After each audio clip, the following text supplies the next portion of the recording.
Help me reach 7,000 subscribers. Please like the video and share your thoughts in the comments. Your feedback helps make the content better. She was tying her hair at the sink when I walked in from work with takeout in a half-decent mood. Movie night. I held up the bag. Couch. Blanket. Pick anything that doesn't involve capes. She didn't even turn. Can't tonight. The girls are doing a coffee thing. Gossip, you know. A smile, quick and clipped, like she'd practiced it. On a Tuesday? Schedules shift. The ponytail came higher. Don't wait up. Her hand trembled just enough to blur her eyeliner. That was new. She wasn't scared. She was worried. In a clock. If I'd known where it was headed, I would have bought a different dinner and a lock with faster screws. I set the food down. 10 minutes. Sit. Eat with me. It'll get cold. I promised Jenna I'd help her pick out tiles. Her voice stretched the word promised. She reached for her tote, already packed. You're nervous, I said. She laughed, too fast. About tile? Please. I watched her slip on shoes she never wore to coffee. Leather, pointed toe. The kind you choose when someone will be looking too closely. Text me when you're headed home, I told her. Why? Are you my dad now? No. I'm the guy who bought dinner. She pulled the door with her shoulder. Don't be dramatic, Aaron. The deadbolt clicked. The house was quiet in that church basement way. Chairs, crumbs, nobody. I ate alone. The food tasted like cardboard with an alibi. Scene 1 opened right there. Kitchen table, 2 plates, 1 used. The signal was plain. I started with patience anyway, because that's what grown men do before they stop. When she got back near midnight, I was sorting tools in the garage. She stepped in, phone face down in her palm. You're up? She asked. I work early. I told you not to wait. I told you to text. I forgot. No, you decided not to. She rolled her eyes. Can we not make a fight out of coffee? Jenna's going through stuff. Then you're her hero. You always do that condescending thing. I'm not condescending. I'm clocking patterns. What patterns? She set her toad on the washer. You're ridiculous. Tuesday coffee. Nervous hands. Dressed like a job interview. No text. Home late. That pattern. She stared, face flat. It's innocent. Good. Then you can respect my time. I wiped a wrench clean and placed it back. New rule. If you're out late, you tell me where and with who. Quick note. Courtesy. I don't report to you. You don't. You partner with me. Or you don't. But I don't do ghost shifts in my own house. She crossed her arms. I'm not 12. Then it should be easy. She didn't answer. She walked inside. Doors thudded. Water ran. I went to bed on my side and left her the ocean. She gave me quiet for 3 days. The kind where every answer is half a syllable. I kept my voice calm and my schedule cleaner. I stopped reaching for her shoulder in passing. I moved my gym time to evenings. If she liked distance, I let the hallway lengthen. Friday brought a backyard cookout at our neighbor Mark's. People, burgers, paper plates. I figured public light is good for couples. She stayed on her phone, thumbs a metronome. I was at the grill when Mark's wife, Rachel, nudged me. She okay? Rachel asked. She looks elsewhere. She's fine, I said, because men say that until we don't. Jenna arrived in a pilot jacket and loud laugh. She hugged my wife like a rescue and didn't look at me. That told me something about the stories she'd been fed. Later, near the cooler, my wife came by for a seltzer. I kept it simple. Are we good? I asked. We're fine. That wasn't the question. She popped the tab. Stop being intense. It's not intense. It's basic. I raised my voice just enough for Jenna to hear without making a show of it. If you want a later life, schedule it. Tell me. No drama. Jenna's eyebrows went up. My wife's smile got thin. Public rules now, she said. Public clarity. Saves time. She scoffed. You don't own my hours. Nope. I own mine. I don't loan them out to question marks. That landed. I saw it in the way she looked at Jenna. Help me. Jenna pretended to examine a napkin. We ate. The men argued about sports. I took a call from my foreman, Pete, about Monday's delivery, and I let it go long. It wasn't a tactic. It just felt better to be talking to someone who didn't make conversation a maze. When we got home, she softened for the first time in a week. That was the mid-turn, though I didn't have the language for it until later. She stood in the doorway to the bedroom, hair loose. I heard you talking about time and courtesy. You're right, she said. This week was messy. Okay. I should have told you about the coffee. And Jenna needed me. Jenna always needs a stage. That's not fair. It's accurate. She sat on the edge of the bed. I've been stressed. Work. My mom's health. You didn't say. You were busy. I made time. You skipped. She bit her lip. Let me make it up to you. How? Dinner tomorrow. Just us. No phones. I'll plan it. I nodded once. Good. Do that. She slipped a hand on my knee like a truce flag. I held her gaze and let the silence do the speaking. We fell asleep with a 2-foot treaty between us. She did plan dinner. Small place downtown, candlelight, bistro chairs that wobble. She was present. We talked like adults. She asked about Pete's new kid, laughed at my story about the forklift. When the server came with the check, she put her card down first. Don't faint, she joked. Noted, I said. Keep the receipts. On the walk back to the car, she slid her arm through mine. See? We're fine. We're on better behavior, I answered. That's not the same thing. You always need a problem. No, I need respect. She didn't answer, but she held on tighter. Sunday afternoon, I was fixing the gutter. She made brownies, my favorite kind, and brought me a square on a napkin. Illusion, Part 1. It tasted like apology and strategy. You're sweet when you're quiet, she said, half amused. Quiet is efficient, I replied. You hear better. Monday morning was regular. Coffee, headlines, 2 adults on autopilot. I grabbed my thermos and went to work. Pete asked if I'd come to watch the college game at O'Malley's on Wednesday. I said yes. I hadn't said yes to a midweek anything in months. That was initiative number 2. Time went back to belonging to me. That night at home, she was on the couch with her laptop. I sat across with my invoices. A text buzzed on the coffee table. Her phone lit up. She reached a beat too late. The screen faced me for a full second. Hey, same spot as last time. 7:30. I want to see you. No name on the preview, just a first initial. She froze. Then she swiped, locked, set the phone on a coaster like hot metal. What is it? I asked. Calm. Too calm. Nothing. Nothing. Text at 7:26 with a time and a location. She stared at the blank TV. It's a coworker. He's going through a divorce. He wants advice. I'm being nice. Men don't ask married women for night advice. They ask therapists. Or dudes. She inhaled. It's not like that. Like what? I have to go, she said suddenly, standing. She looked around for shoes she'd kicked under the coffee table. Jenna needs me. She's stuck. 10 minutes ago it was quiet. Now there's an emergency? Please don't start. I'm not starting. I'm observing. She grabbed her tote. I'll be right back. I didn't stand. I didn't argue. I nodded once, the way a manager nods when the meeting's over. She left. 10 minutes can be innocent. 10 minutes after a text like, that is choreography. I washed my cup, wiped the counter, and made a list. Lists are anchor lines when storms are still pretending to be fog. First item, meet with a consultant at the bank. Second, document what I control, house, truck, retirement, the shop equipment I bought with my own checks. Third, breathe. I didn't sleep well.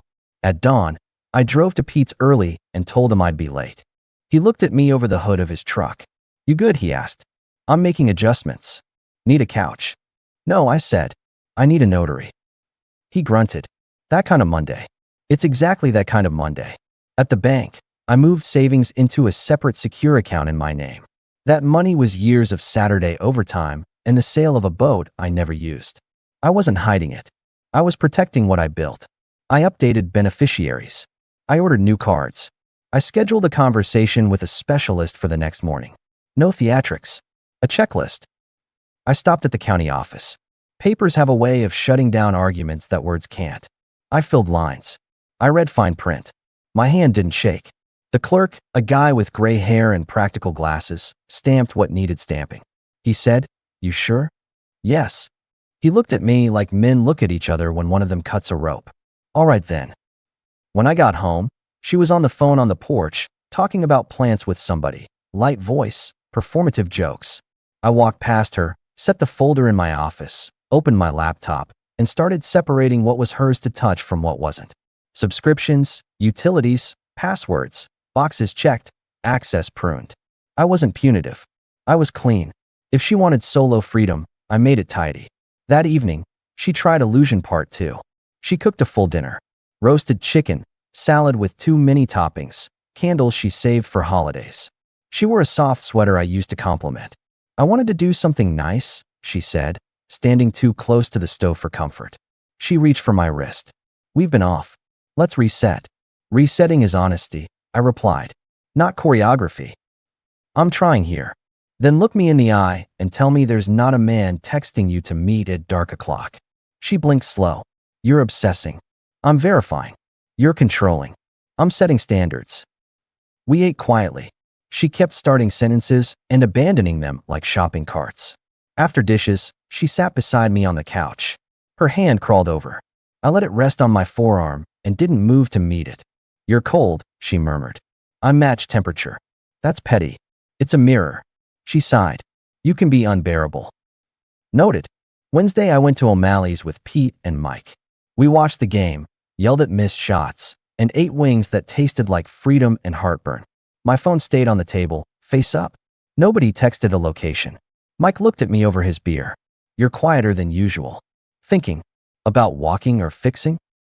About finishing, I said. He nodded. There's calm in the finish. When I got home, the house was dark. Her car wasn't in the drive. I sat in the truck for a minute and listened to the engine idle, then shut it off and went inside. Lights, quiet, a couch that felt like a witness. At 11:58, I called her. Straight to decline. The tiny, efficient click of being brushed aside. I called again. Decline. The kind of decline that says, I'm busy with something better than you. At 12:03, my screen lit. I'll call when I'm free. Don't worry. I typed without heat. Don't need the call. Stay with him. House is close to you tonight. I blocked the number. Then I stood. I took the folder from the office, placed it on the dining table, and pulled 2 suitcases from the hall closet. I packed her clothes cleanly, the way you break down a job site so the next crew can't say you left a mess. I didn't take everything. Essentials. The pieces she uses daily. I set the bags by the front door. On top, I laid the documents. The lines, the signatures, the dates, order distilled. I changed the code on the lock. I slid the chain in place like punctuation. Then I waited. She showed 10 minutes after the message, breathless steps on the porch, key scraping metal. The key didn't know the door anymore. She knocked. Then she knocked harder. Aaron, open the door. What is this? I turned the deadbolt. She rushed in, saw the bags, saw the folder, saw the new stillness in the house like the air before a storm. Her words tumbled. Are you serious? This is insane. You can't lock me out of my own. You were out. I locked the house. With friends? She lied with a straight face that deserved an award. Friends who call you at midnight and ask for your time like a taxi. You are paranoid. Your phone disagrees. She flared. You're tracking me now? You're reading my messages? That's sick, Aaron. I saw a text you left in the open like a billboard. You declined my calls twice. Then you told me you'd check back when you're free. Her voice cracked into indignation theater. So I can't have my own life? I can't have a conversation without you hounding me? You've gotten controlling. Everyone sees it. Everyone who? I asked. Jenna. My mother. The girls. Jenna needs a mirror. Your mother needs peace. And the girls need new material. She pointed at the bags. This is emotional punishment. This is consequence. For what? Talking to someone? Helping a friend? For stepping outside and spitting on what we built. She scoffed hard enough to shake her earrings. You're not a saint, Aaron. You work late. You hang out with the guys. You barely look at me half the time. I was here when you didn't show. I changed plans when you waltzed out. I asked for respect, and you called it control. You're overreacting. No, I said. I'm done reacting. She stared at the folder. What is that? Clarity, I answered. She flipped it open, saw the header, and went still.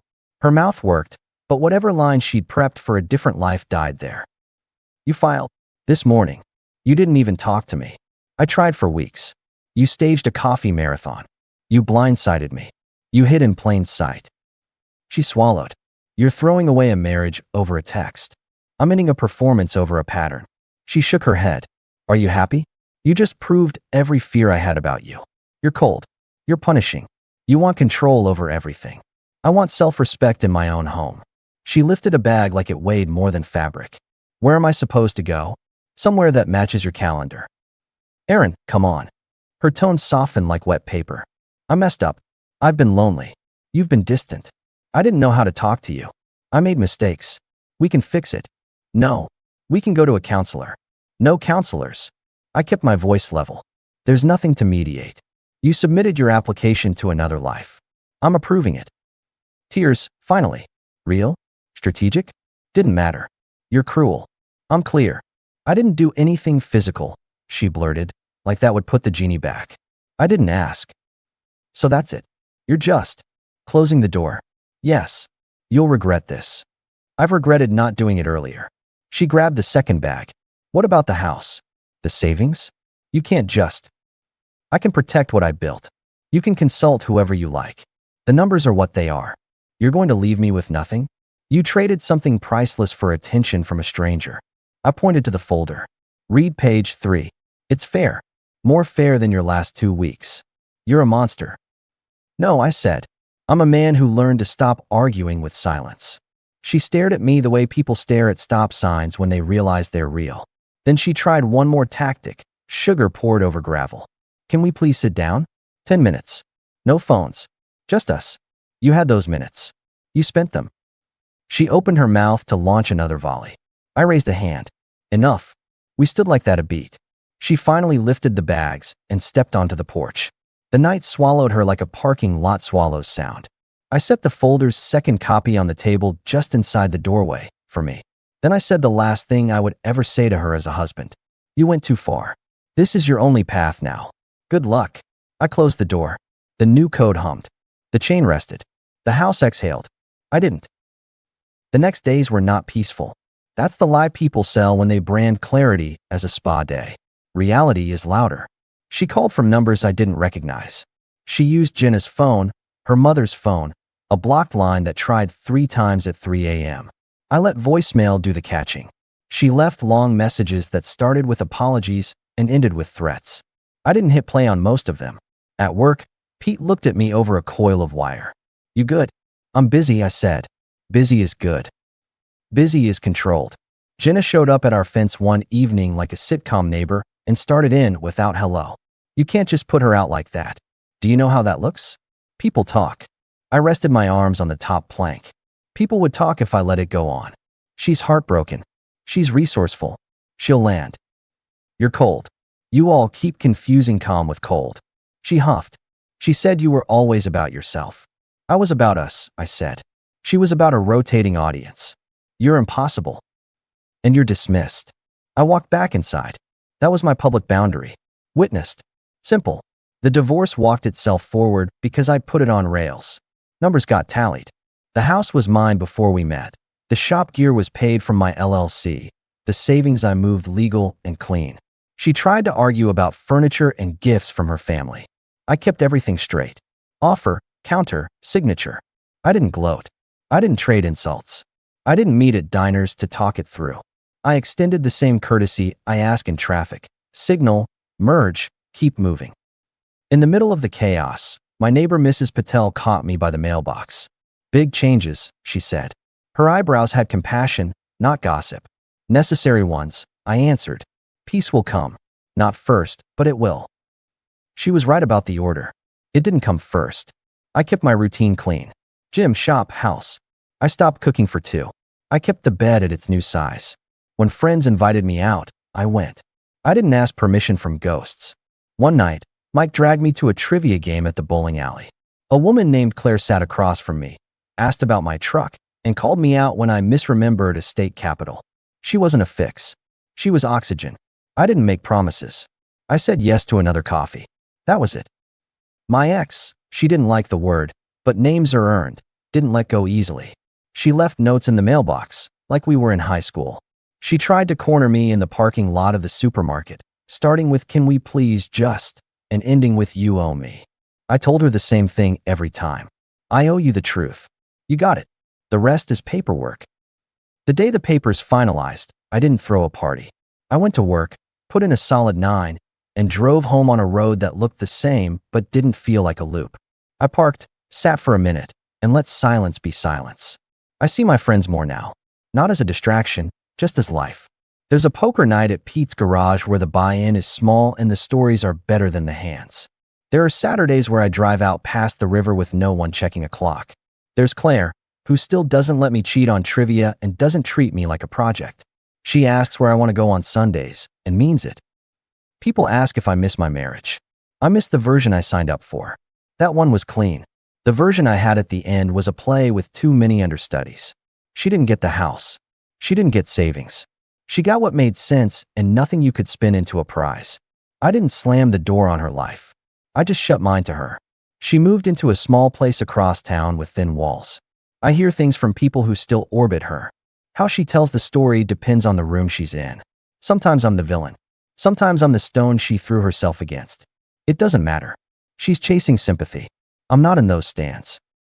The only thing I regret is the time I spent explaining basics to someone who had already picked a different classroom. I gave patience. She gave excuses. In the end, I handed her the one thing she kept pretending she wanted: freedom. There's a simple line I keep taped inside my toolbox now, a reminder written on a greasy index card. It isn't spiritual wisdom or something you'd print on a mug. It's practical. Respect is the first bill due. When it's not paid, you cut the service. You don't threaten, you don't posture, you don't count to 3. You shut it off and you move on. That's not cruelty. That's maintenance. And life, it turns out, runs better when you service what's yours and stop subsidizing what isn't. Thanks for watching. If you enjoyed the story, hit the like button. I'd really appreciate your subscription